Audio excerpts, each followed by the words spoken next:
Okay, ito naman yung ating second property of exponent or second law of exponent. Quotient rule. Okay, sa quotient rule, ito yung ating representation.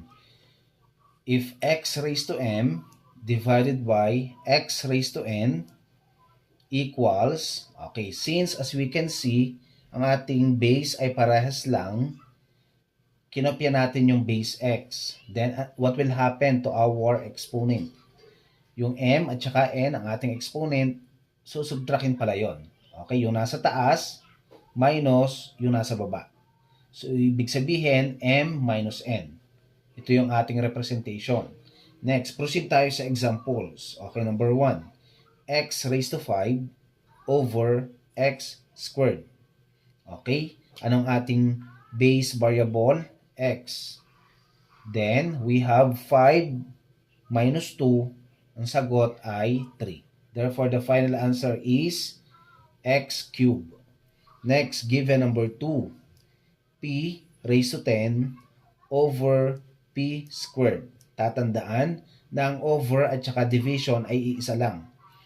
P raised to 10 over P squared. Okay, ang ating kokopyahing base ay base P o variable P. Then, what will happen to our exponent? So, subtrakin natin. 10 minus 2, again, yung taas, minus yung baba.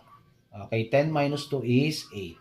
Therefore, the final answer here is P raised to 8. Next, given number 3. G raised to 8 divided by G cubed. Okay, equals, kokopyahan uli natin ang G variable. Ito yung base natin. Then, subtract the exponent. 8 minus 3 is 5.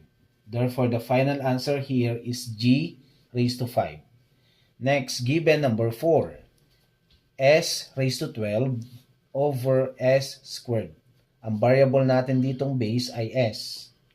Then, subtrakin uli natin. 12 minus 2.